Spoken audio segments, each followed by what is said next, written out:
Muito bem, então hoje nós vamos dar sequência ao nosso estudo na Revista Espírita de 1859, nosso estudo número 34, e com o tema hoje, primeiro tema, que é um espírito que não se acredita morto. Quer começar lendo, Pereira? Posso começar assim. Então, dando continuidade aí aos nossos estudos, né? Um espírito que não se acredita morto. Começa assim o texto. Kardec sempre começa ele narrando como é que foi que chegou para ele e como é que ele tira o texto, né? Nesse caso aqui foi do assinante. Um dos nossos assinantes do departamento de Loreto, excelente médio escrevente, escreve-nos o que se segue a respeito de várias aparições que testemunhou. Agora a narração do que escreveu para ele lá, do assinante. Né? Não querendo deixar no esquecimento nenhum dos fatos que vem apoiar a doutrina espírita, venho comunicar os nossos fenômenos, de que sou testemunha e médium, e que, como a vez de reconhecer, concordam perfeitamente com tudo quanto tendes publicado em vossa revista.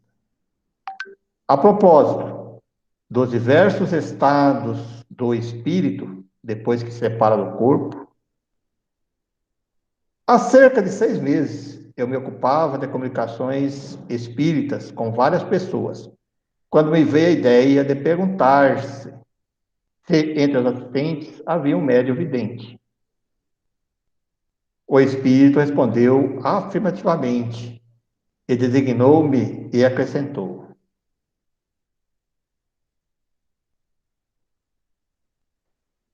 tu já o és, mas em pequeno grau, e somente durante o sono.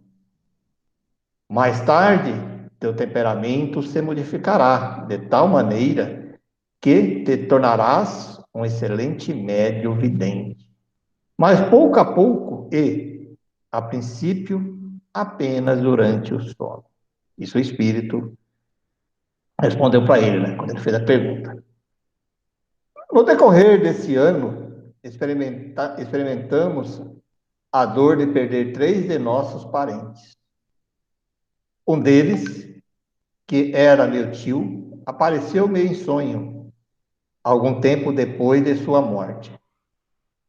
Tivemos uma longa conversa e ele me conduziu ao lugar que habita, dizendo-me que era o último grau que conduzia à mansão da felicidade eterna. Era minha intenção dar-vos a descrição daquilo que admirei nessa morada incomparável, mas, tendo consultado a respeito o meu espírito familiar, respondeu-me ele, o espírito agora, né? A alegria e a felicidade que experimentastes poderiam influenciar a descrição das maravilhosas belezas que admiraste. E tua imaginação poderia criar coisas inexistentes. Espera que teu espírito esteja mais calmo. E continua agora o assinante, né?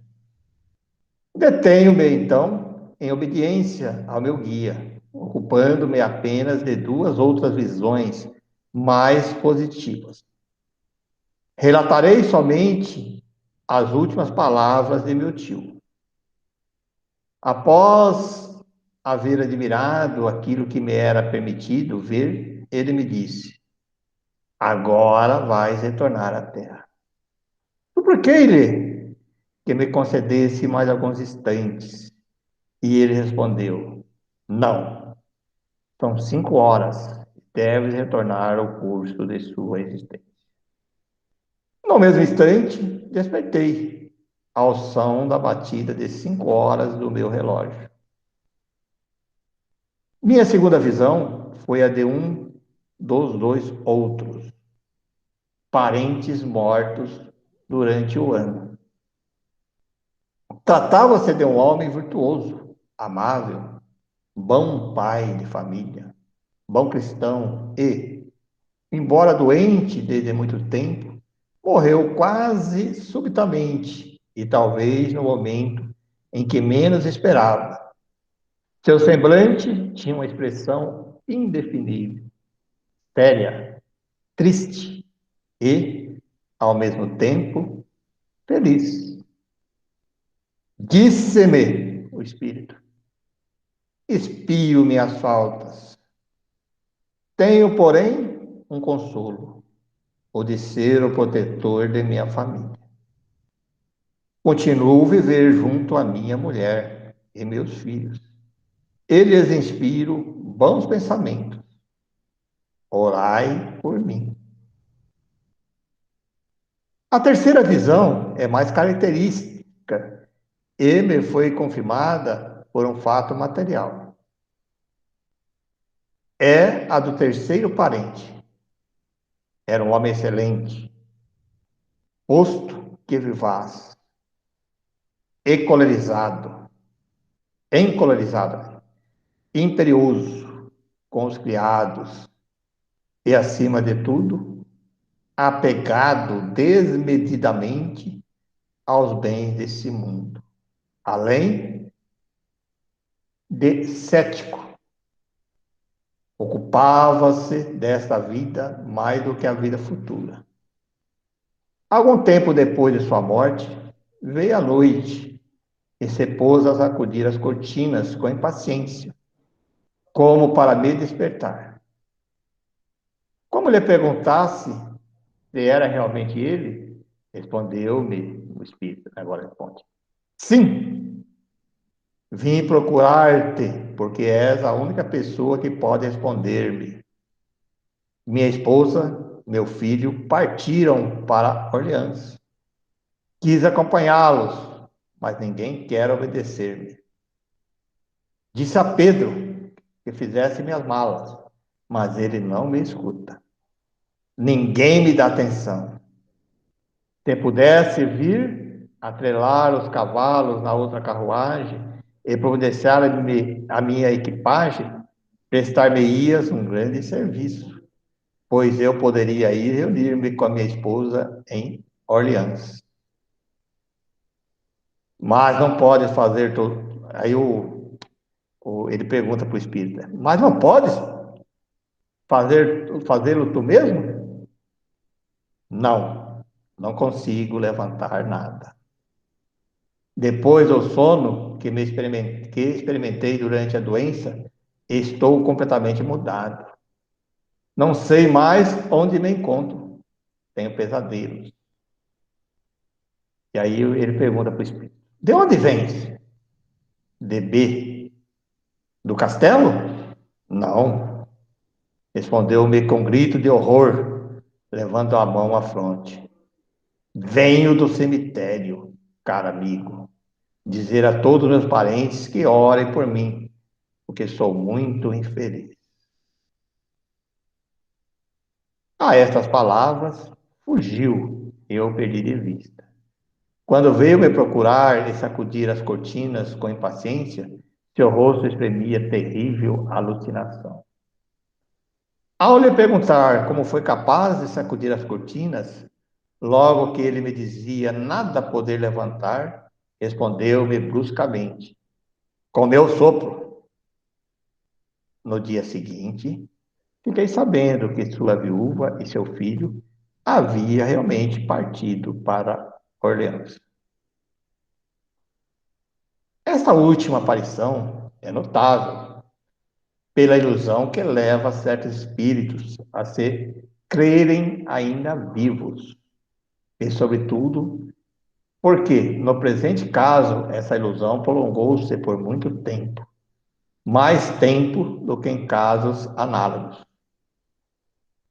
Muitos, comumente, muito comumente, ela não dura senão alguns dias, ao passo que ele não se julgava morto, apesar de já decorrido mais de 3 meses de seu trespasse.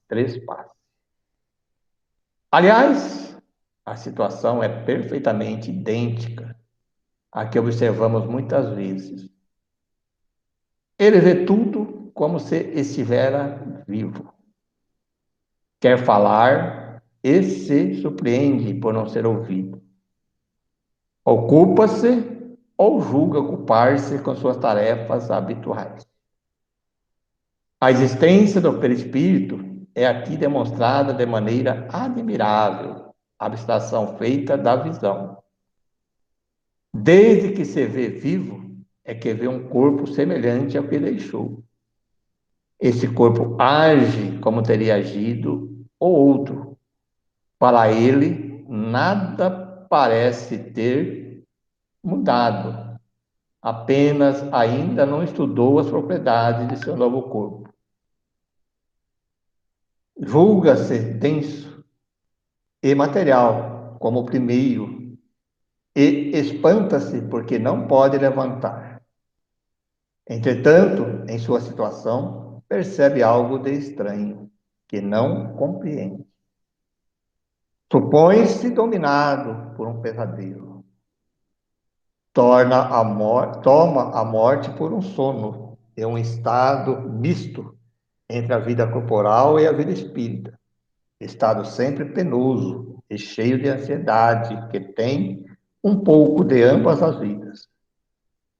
Como já dissemos, Alhures, é o que ocorre de modo mais ou menos constante nas mortes instantâneas, tais como as que dão por suicídio, apoplexia, suplício, combate, etc.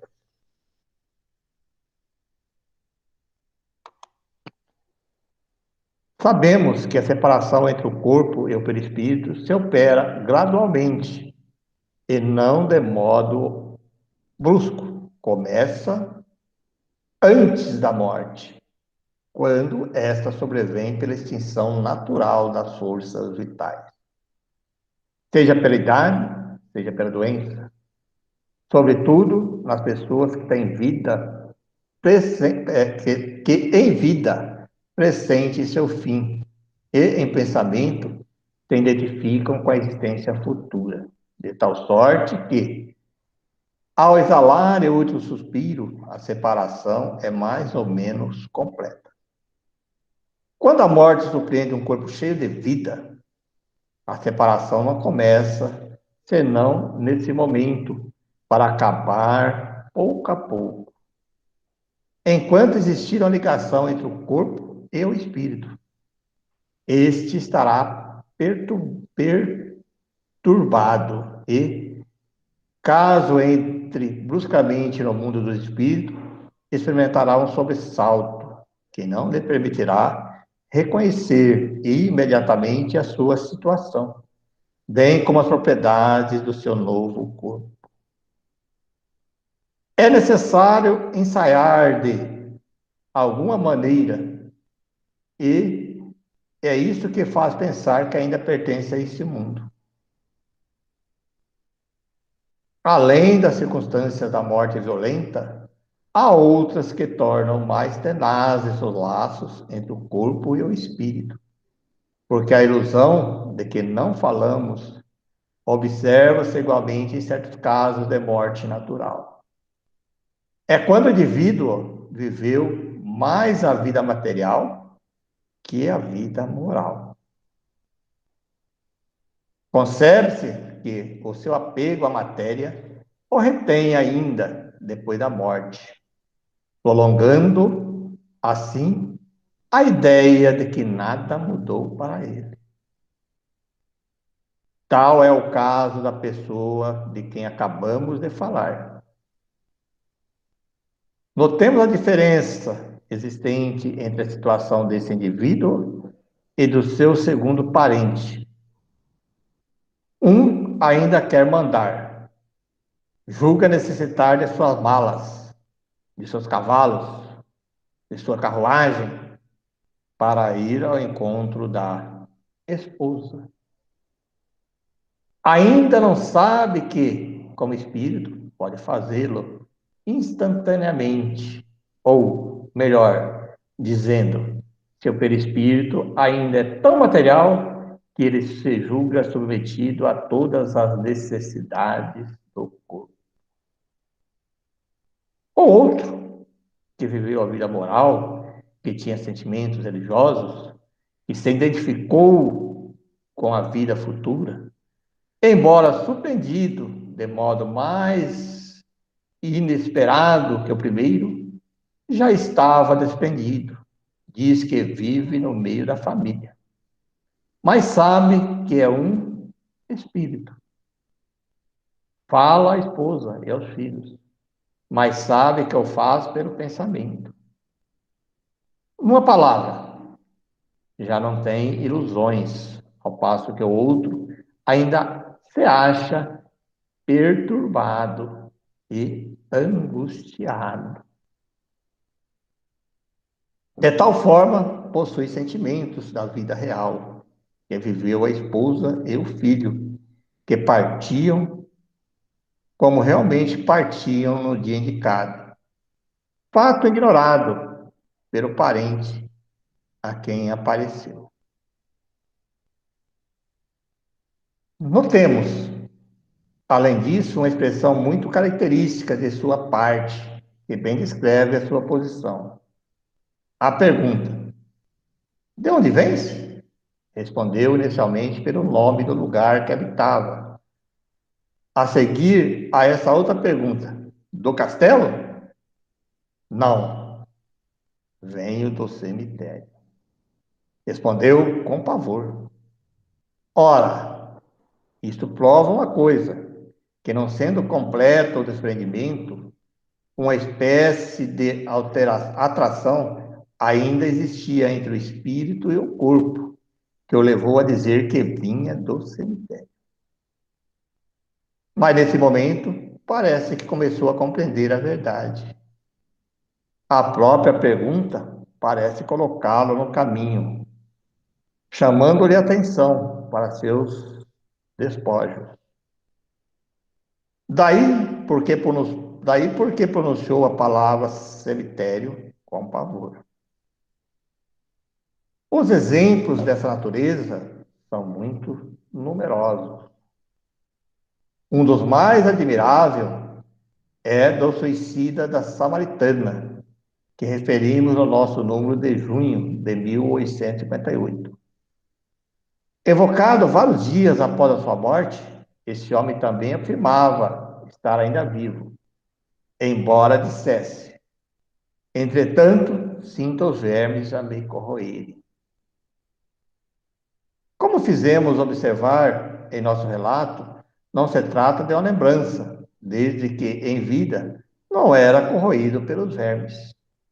Era, pois, um sentimento atual, uma espécie de repercussão transmitida do corpo ao espírito, pela comunicação fluídica ainda existente entre ambos.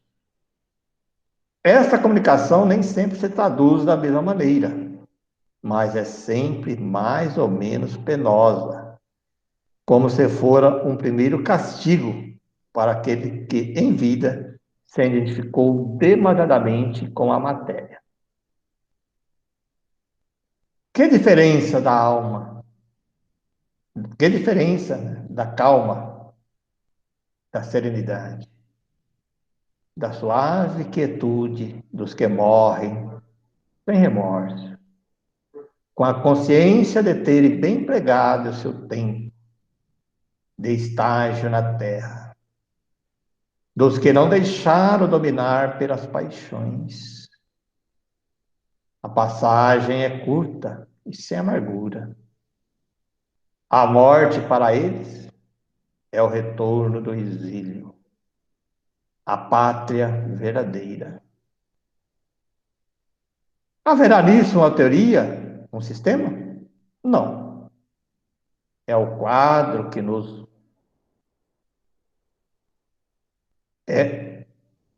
Não, é o quadro que nos oferecem todos os dias nossas comunicações do além-túmulo.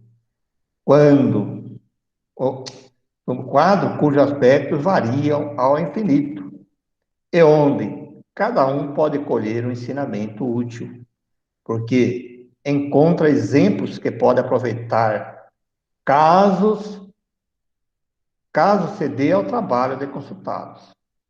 É um espelho onde você pode reconhecer todo aquele que não se ache enseguecido pelo orgulho. Interessante, né, gente, essa última parte, inclusive aí quando Kardec descreve, e daí ele já vem colocar uma questão que nós sempre temos colocado, que não existe assim uma teoria, um conceito assim rígido, né? Ah, desencarnou, era materialista, vai acontecer isso, aquilo. Tanto é que ele fala que existe um quadro das experiências das comunicações que eles observaram, que eles receberam. Mas não dá para ter uma regra, né? É isso que a gente sempre tem falado, porque às vezes a gente vê algumas pessoas querendo criar alguns modelos, né? Dizer assim, olha, é suicida, tem que sofrer, é isso, aquilo. E nesse texto aqui ele deixa bem claro isso, né? Ele repete aquilo que ele vem colocando, são individuais de cada caso é um caso, né? Então não existe uma regra rígida, né? Exatamente, é interessante.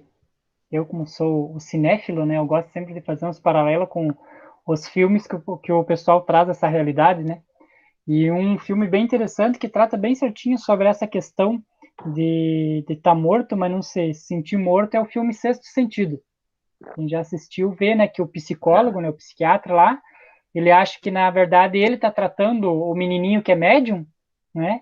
E, na verdade, é o menininho que está tratando ele, né? Porque ele, em certo ponto, ele ajuda o menininho, né, a entender como se comunicar com as entidades que vinham, né, em busca da ajuda lá do médium, da criança médium, mas no final a criança se sente impelida a ajudar ele também, dizendo, olha, você está morto, né, você já fez a passagem e tal, e aí começa a trazer símbolos que ele notava, e traz bem certinho do que dizia no texto, né? Que no texto tem uma parte ali que ele fala que ele tentava conversar com o pessoal, ninguém escutava, não conseguia arrumar a mala, não conseguia arrumar os cavalos, e o Bruce Willis, né, que é o que estava desencarnado, ele não conseguia abrir a porta, No carro, né? ele achava estranho ele estar sem aliança e tal, ele tinha coisas assim que só no final do filme que a gente entende. E acontece bem isso, né? Quem não conhece o filme, né, vamos fazendo um spoiler aí, mas acho que a Maria assistiu, dá a impressão o tempo todo que quem tá. Ele que é o encarnado, né? E depois Exato, inverte a situação, né? Então, exatamente. E nossa. outra parte que eu peguei ele do tema, que eu achei interessante, que ele comenta sobre quando a pessoa ela já é mais desapegada da matéria, a desencarnação dela se torna quase que natural, né? Ela vai já se desligando e quando falece, né, quando desencarna, o espírito já sai do corpo. E aí até tem uns documentários sobre o Chico Xavier, né? Que quando ele estava lá no hospital, prestes a desencarnar, né? Que eles veem as luzes chegando e as luzes saindo, né? Do quarto do hospital. Não sei se chegou a ver isso, Tere. Sim, é como se soltasse um laço, né? Que fala, não é que soltou assim, né? É imediato, né? No caso, que é totalmente desprendido das questões materiais, né? Tem outras passagens que colocam isso mesmo na própria doutrina espírita. É como se soltasse um laço e saísse imediato, né? Então, aí que a gente fica pensando, né? Dos apegos materiais, né? A gente fica pegando. Aí, quanto mais moralmente falando, mais ligado às coisas espirituais, mais rápido, né? Mas, Melhor transfere. Então. Pedrinho, você É, fala? eu que sou mais antigo aí, o Ghost, né? Ghost mostra isso que o Lelo tá falando aí. Eu assisti ele esses dias novamente, é tudo isso aí. sim, Fala, Valdir. é interessante, né? Nós assistirmos novamente esses filmes e aí colocar toda uma visão espírita em cima dele para a gente ver que muito daquilo tem sentido, né? Claro, claro. É bem o que o que o Pereira estava lendo aí agora, igualzinho. Abre o microfone, Valdir. Microfone. O Valdir quer falar e está com o microfone fechado. Pois é que é, então pode Abriu, falar. abriu, né? Isso. Ó, eu sou meio esquisito. Bom, é o seguinte, eu fazendo uma reflexão aí, realmente parece-me que eu vi esse filme, e eu sempre me reporto a certas pessoas com quem eu converso e tal, assim, é justamente uma cena muito marcante, em que o cidadão ele é abatido, acho que com um tiro, qualquer coisa assim, e naquele instante sai o espírito do corpo dele e sai correndo atrás do agressor. Então, é assim que a gente percebe que é exatamente isso mesmo. Continua a vida após o desencarne, né? Continua. Então, é assim que eu vejo e sinto que a verdadeira vida é espiritual mesmo. O Ezequiel quer falar, só um pouquinho, Ezequiel. O Ezequiel quer falar um pouquinho. Fala, Ezequiel. Não, caiu a internet aqui, eu estou voltando agora. Ok, então. Fala, Pedro. Não, aquela primeira parte da leitura, dos sonhos, né? A gente, às vezes, eu tenho tido muitos sonhos, assim, com desencarnados, né? O pessoal da minha família mesmo. E a gente não leva muito isso no pé da letra, mas agora que com essa leitura, você vê como isso aí vai despertar uma curiosidade da minha parte de estudos para me observar melhor esses sonhos, para ver se é um pedido ou se é uma ordem, né? Ordem não é, né? Mas eu vou dizer assim, uma sugestão, uma coisa mais forte, né? Porque os espíritos não dão ordem. Dentro do que você leu ali, é um fundamento nos sonhos que eu estou tendo. Sim, sim. Eu poderia dar um exemplo aí comigo. Um tempo atrás, eu tive um sonho de uma pessoa, uma jovem, num campo bastante verde, correndo, assim, como se fosse um gramado ou qualquer coisa assim. E quando chegou, eu olhei bem próximo assim, é uma pessoa que eu conheço, inclusive iniciou a frequência nos nossos céus aí, viu? E aí, passado um tempo, ela vinha carregando, puxando pelas mãos um garotinho. E passado um tempo, conversei com ela e perguntei para ela e tal, como é que ela estava, aquele negócio todo. E ela é casada e já fazia acho que 8 anos, 9 anos, qualquer coisa, e não conseguia. Aí eu falei, eu não sei não, mas parece-me que é possível que está vindo um menino aí para você, hein? Ela até sorriu e tal.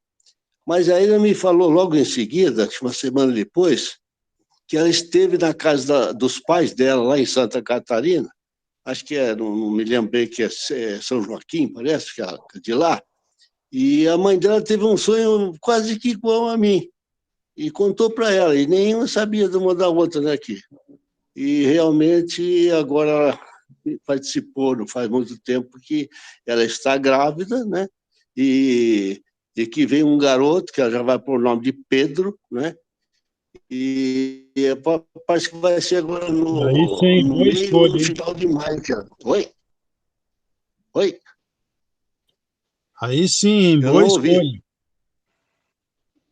Pois foi impressionante isso aí, viu? Eu fiquei assim, mas tudo bem, deu tudo certo. Eu tenho mais um caso para relatar, mas numa outra oportunidade, tá bom? Tá bom, então. Tá certo. Mas só para finalizar, Pedro, caso ninguém tenha mais para comentar, eu anotei que é uma parte interessante, que até é uma parte para conhecimento aí de quem venha assistir esse vídeo, né, futuramente, né, porque a partir do momento que a pessoa desencarna, né, então, obviamente, se rompe aquele fio que liga, né, o espírito ali à matéria. E aí, por que o espírito continua pensando que está encarnado? Inclusive, aquele sabia até de onde tinha vindo. Né? De certo, o nome do cemitério era o mesmo nome do castelo, né? Poderia ser, né? Que daí quem faz a pergunta, mas veio do castelo? Ele falou, não, vim do cemitério. Então, ele sabia de onde ele tinha vindo. Daí pode ocorrer a pergunta, mas então, como que ele sente ainda, por exemplo, aquele de 1858, que ele sentia ainda os vermes? Será que ele ainda está ligado ao corpo? E, na verdade, ali ele vem trazer a instrução que ele não está ligado, mas que a questão fluídica entre eles ainda se confundem, né? Então, mas o próprio texto responde. Exato. Ele responde, diz assim, não, porque ainda está ligado com o cordão, aquele cordão ainda está ligado com o corpo, porque ainda está ligado à matéria que não rompeu totalmente ainda aquele laço fluídico que liga o corpo ao perispírito, né? Então, aí nisso que ele comenta, que quando a pessoa tem, ele dá vários exemplos, tá, no começo, pessoas que morreram ainda com muita energia, né, que era do caso de acidentes, suicídio, que tem bastante energia ainda, então fica ligado, aquele necessita romper aquilo lá. Então, é como que se a pessoa fosse moralmente mais evoluída e espiritualmente espiritualizada, vamos dizer assim, os espíritos ligam aquilo ali, né? Tanto é que ele fala, isso é um sofrimento ainda para o espírito, para ele começar a entender, para ele começar a fazer se desprender da matéria, né? Então, o texto responde ali, fala, ele está ligado ainda, com esse laço fluídico ali ainda, né? Que eles falam ali que liga o perispírito ao corpo físico. E ele precisa passar por essa experiência para ele sentir todas essas sensações, para ele, no futuro, compreender que aquilo, que há necessidade dele se romper essas coisas materiais. Né? O apego, ele fala, exemplo, do apego da matéria, ele dá vários exemplos ali, né? Então, só que daí ele coloca um quadro definitivo, né? Que ele fala que não existe assim há um quadro, mas não há uma regra definida, clara, como é que é isso. Que é por cada caso é um caso. Mas ele deixa bem claro ali, quando ele fala ali daquele caso lá do outro caso de 1858, que não fui o nome agora, que ele fala que ainda existia essa ligação. Ele viu os vermes, né? Ele fala, mas como é que ele pode? Ele fala que existia uma ligação ainda do corpo com o perispírito, né? E sentia todas aquelas sensações ali dos vermes roendo. Interessante, né? Sim. Pode falar, seu Ezequiel. Essa é a diferença que existe entre morrer e desencarnar. Perfeito. Morrer, entendeu? O elemento morre, mas não desencarna. Ele continua ligado ao corpo físico. Está acabando a bateria. Ei, só para ler então aquele pedacinho que o Pereira comentou, ele diz assim, ó, que sobre ele estar ainda ligado no corpo, ó, era, pois, um sentimento atual, uma espécie de repercussão transmitida do corpo ao espírito pela comunicação fluídica ainda existente entre ambos. Exatamente. Existia isso aí ainda, né? Interessante, né? Podemos passar para o próximo tema? Vamos. Vamos lá.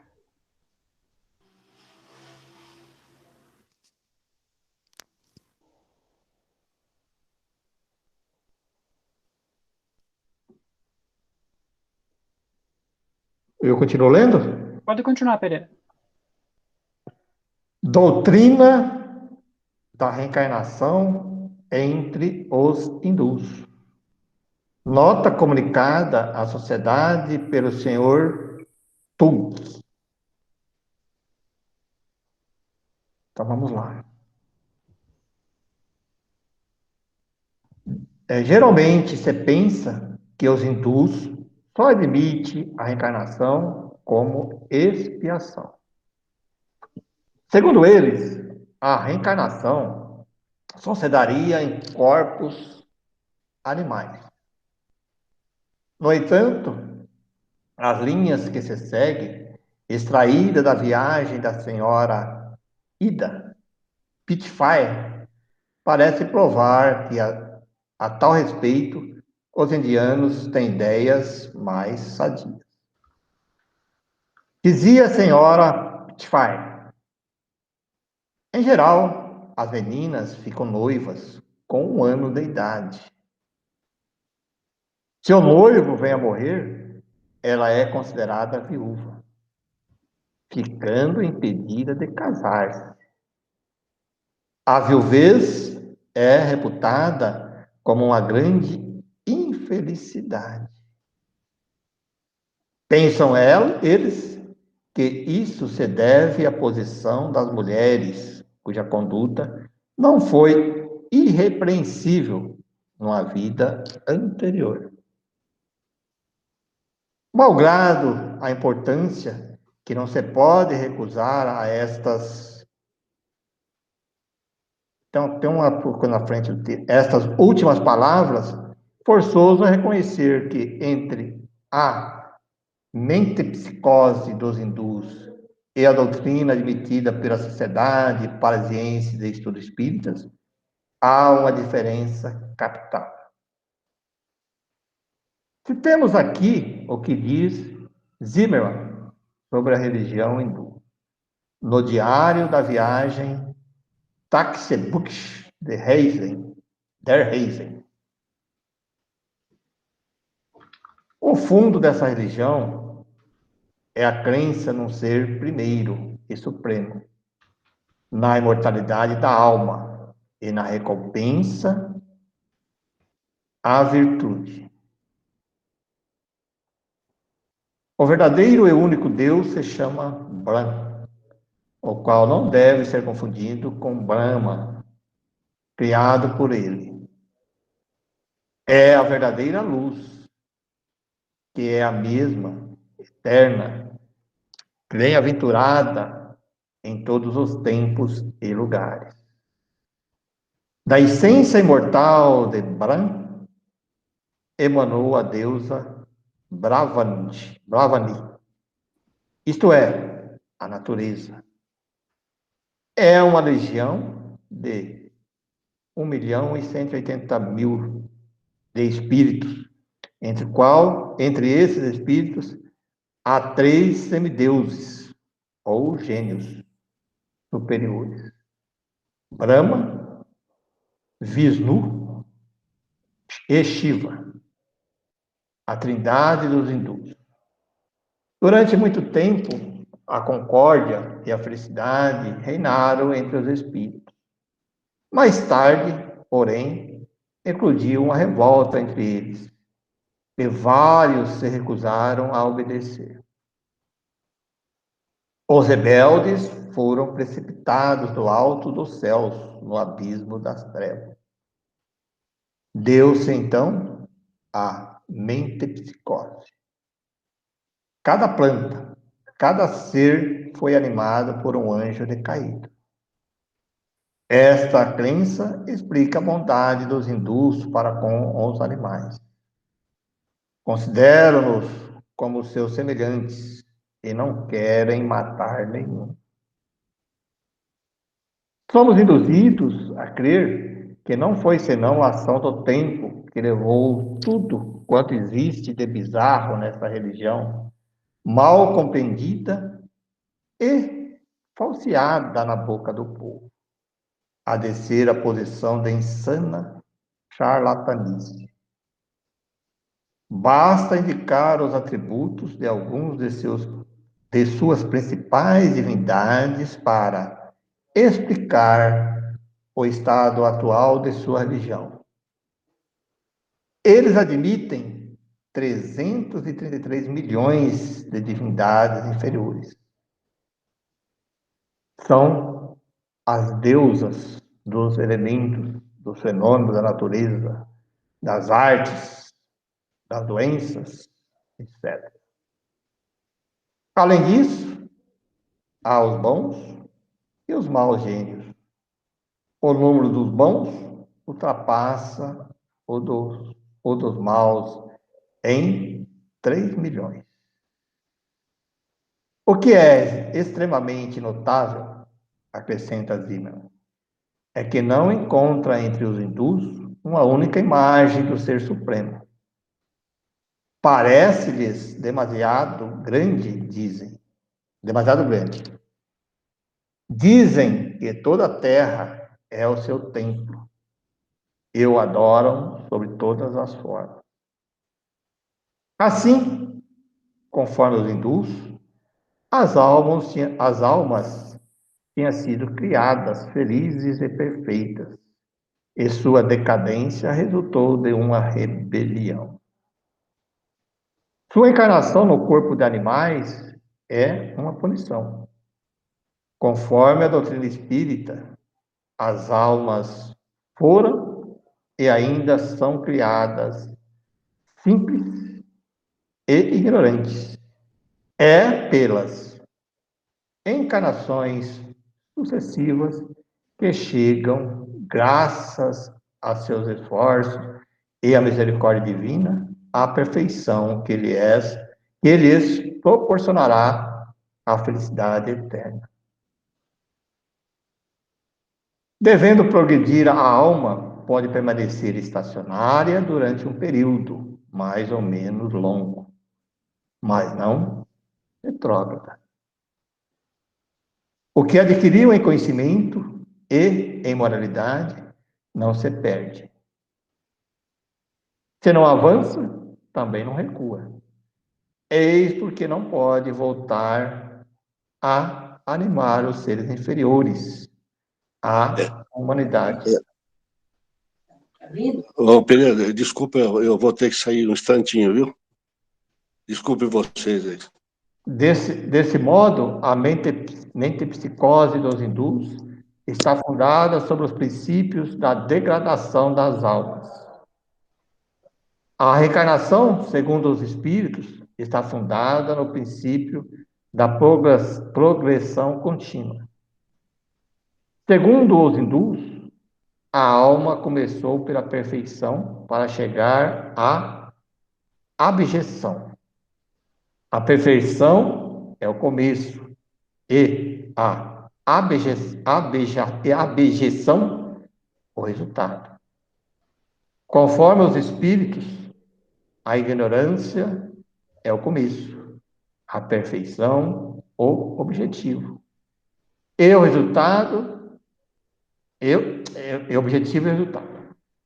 Seria supérfluo procurar demonstrar qual dessas duas doutrinas é mais racional e dá uma ideia mais elevada da justiça e da bondade de Deus. É, pois, por completa ignorância dos seus princípios que algumas pessoas confundem. Todos. Pensei que tinha um comentário de Kardec, mas não teve um comentário de Kardec, né? Porque eu acho que ele deixa bem claro, né? Quando ele coloca no próprio texto ali, que ele faz aquela comparação entre a teoria dos hindus com a do espiritismo, né? Qual que seria mais lógica, né? Não faz muito sentido isso mesmo. Kardec ele tinha o costume, né, de quando ele pegava texto de algum ator com o qual ele concordava perfeitamente, ele até se eximia de fazer comentário. Né? É verdade. A primeira filósofa ali, ela é uma exploradora, a Ida Pfeiffer, ela é uma exploradora de 1797 a 1858, né, que ele trouxe aquele primeiro texto. E esse segundo é um alemão, né, que é de 1743 a 1815. Então ele pegou dois textos ali que se complementavam, e o interessante é anotar o seguinte, né, Pedro, que a gente pega lá a Índia, que é né, os hindus lá, que são um povo muito antigo, né, eu costumo dizer que é um povo que sempre existiu, né, e assim como os gregos, né, e as divindades, apesar de serem totalmente diferentes, nominadas diferentes, eles têm suas correlações, né, de que algumas se revoltaram, no caso dos gregos foram expulsos do Olimpo e tudo mais, né? Então eles têm as suas semelhanças, o que dá para a gente notar o quê? Que foi a diferença na hora de escrever um fato que aconteceu, né? Mas que foi um fato que aconteceu em vários locais, né, do globo e que cada um escreveu de uma forma como tinha a compreensão para escrever, né? É verdade. Isso é. Porque se hoje você vai tirar um retrato da Índia, hoje, dos hindus lá, a gente percebe ainda alguns traços, não tão, como narra o texto aí, tão severo, né? Que naquela época, lá, né, quando ele coloca o texto, você imagina, a criança, com 1 ano, a menina, né, já tinha seu noivo, né? Você imagina, né? Já era uma coisa tão. Hoje já se percebe que existe uma compreensão um pouquinho mais diferente, né? Mas ainda existe. As castas, por mais que eles tentam abolir essas castas ali, ainda existe muito disso, né?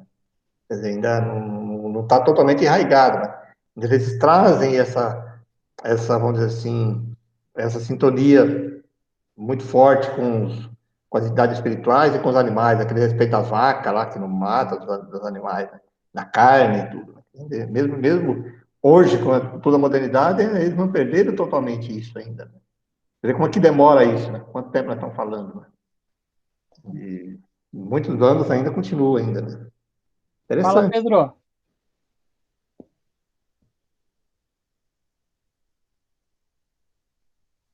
Não é nada não, apertei errado aqui. Então tá bom. Bom, o próximo tema, ele é um pouquinho mais longo, mas é interessante porque ele fala sobre um diálogo. Acho que dá para a gente começar, né, Pereira? De caso a gente não conseguir terminar, fica para a próxima. Ok, vamos começar assim. Para o próximo estudo.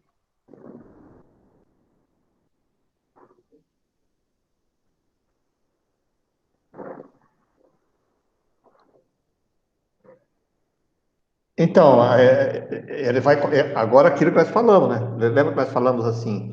Ele colocava ou lia um texto de uma certa personagem, de um espírito, de uma que parecia lá, que ele pegava lá, e depois que ele fazia, invocava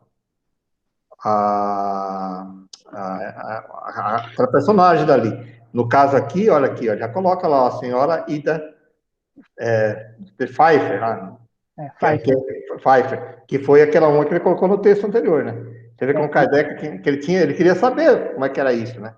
E o interessante é aqui que ele, olha, foi na sessão de 7 de setembro de 1859, e essa exploradora, Ida Laura Pfeiffer, ela desencarnou em 27 de outubro de 58.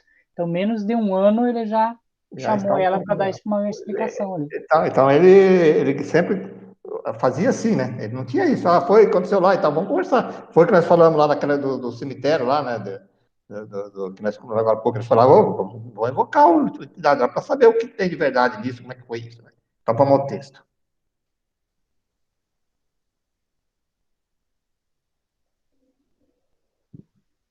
O relato seguinte, extraído da segunda viagem ao redor do mundo da senhora Ida Pfeiffer, página 345. Considerando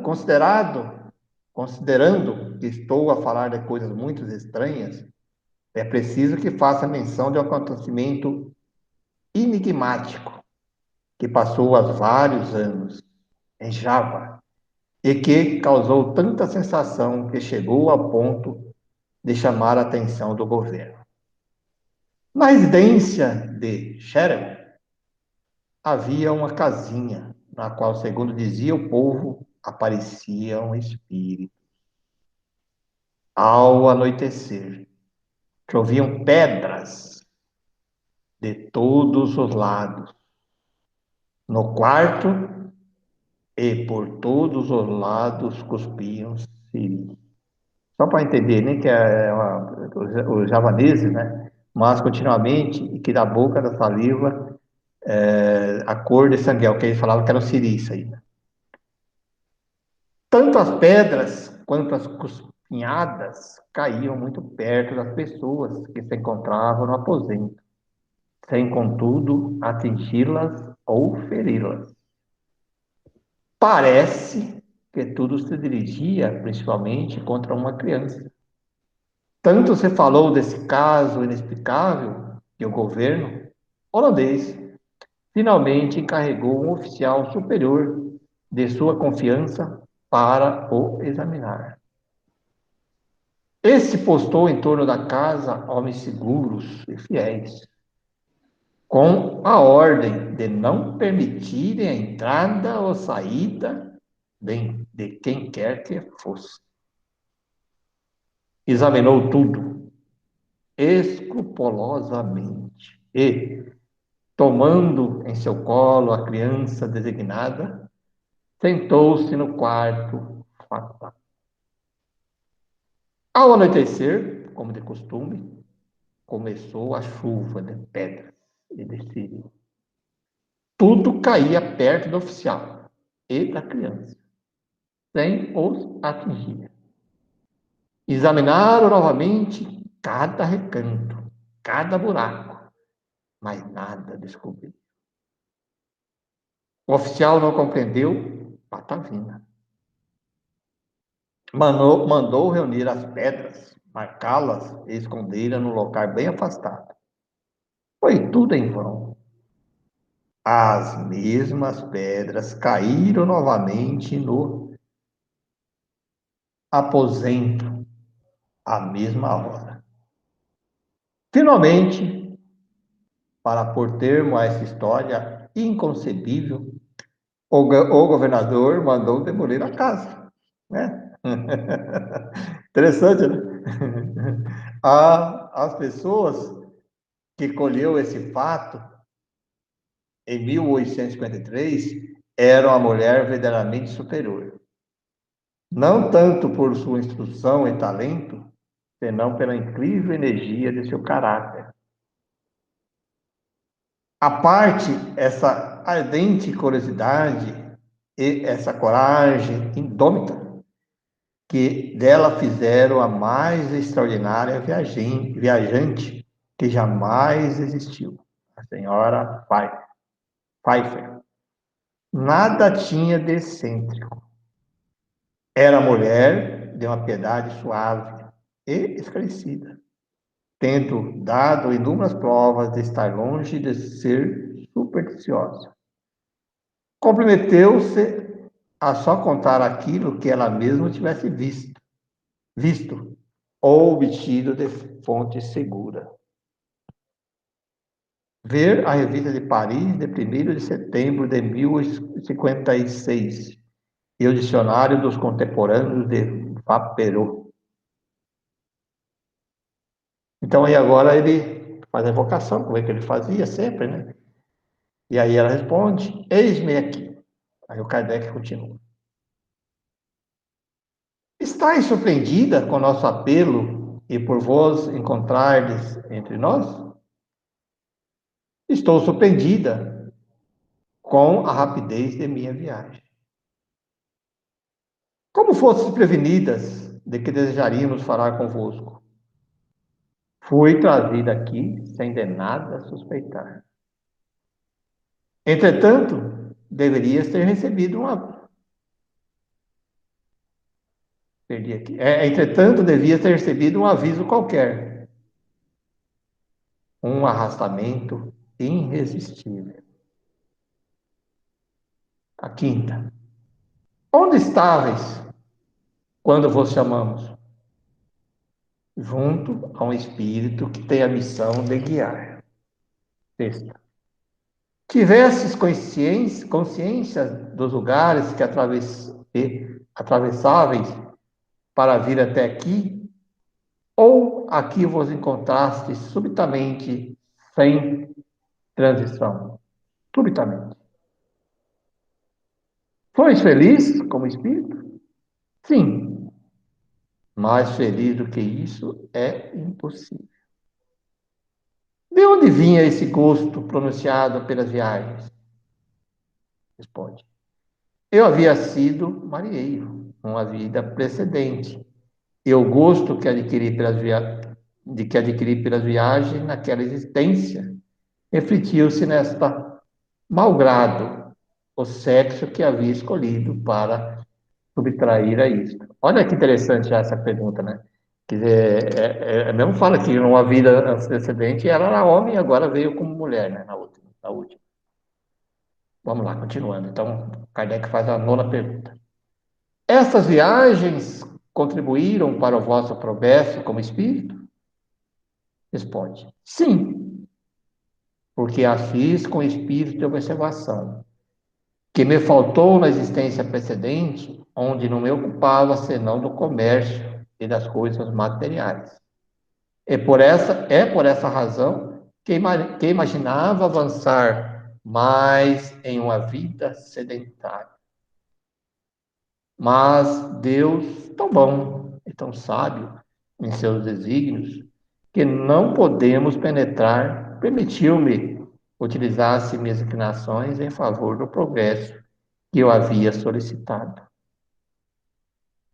Continua Kardec. Das nações que vistastes, qual a que vos pareceu mais adiantada e que vos mereceu preferência? Não dissesse em vida que colocaríeis certas tribos da Oceania acima das nações civilizadas? Era uma ideia errada.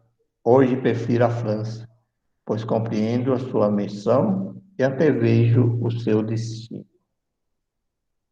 Que destino prevedes para a França?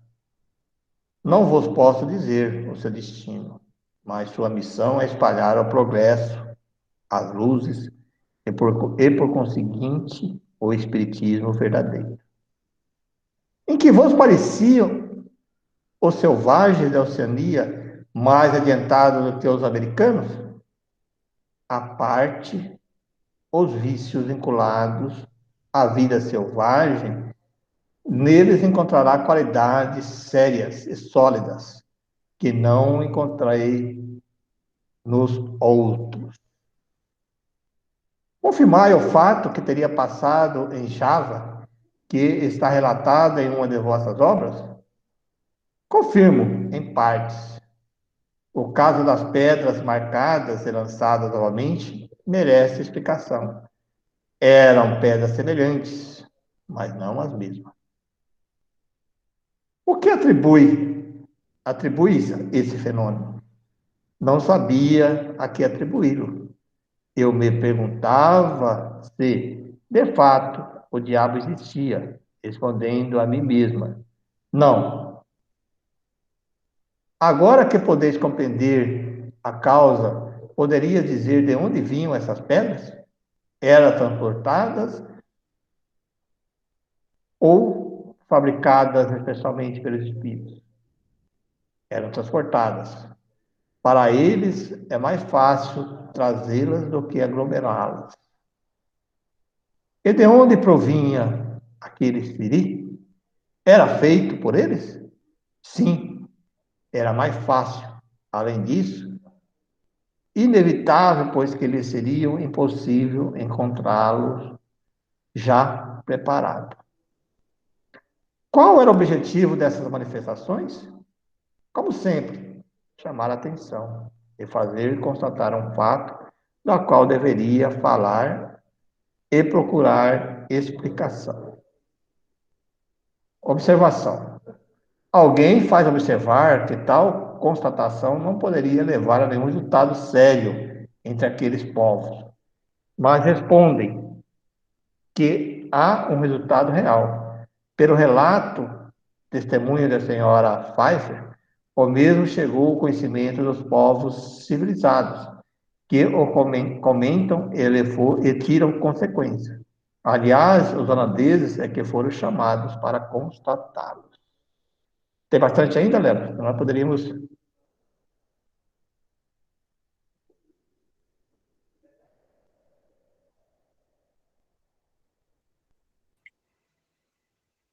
Daria para parar por aí, né? Seguindo a próxima. Eu acredito que sim. Por causa do nosso horário. Né, Léo? Tá desligado, Léo. Dá para continuar, Pereira. Tem mais uns 3 slides só. Então vamos continuar, então. Deveria haver um motivo especial, sobretudo quando a criança, atormentada por esse espírito, a criança possuía influência favorável. Eis tudo, pois pessoalmente não sofreu nenhum toque. Desde que esses fenômenos eram produzidos por espíritos, por que cessaram quando a casa for demolida? Cessaram porque julgaram inútil continuar. Não pergunteis, contudo, se eles teriam podido continuar. Agradecido por teres vindo e respondido nossa pergunta. Estou inteiramente a vossas ordens. É isso aí. Interessante, né, gente? Aí mais um fato que o Kardec... O interessante que a gente sempre vem ressaltando a importância do estudo da revista espírita é exatamente para a gente conhecer como Kardec agia, né? Como a maneira que o Kardec trabalhava tanto as comunicações, o cotidiano do dia a dia, como os fatos do passado, né? Ele pegava coisa do passado, trazia, e à luz da doutrina espírita, evocava os espíritos para conhecer, para tirar as conclusões. Bem bacana.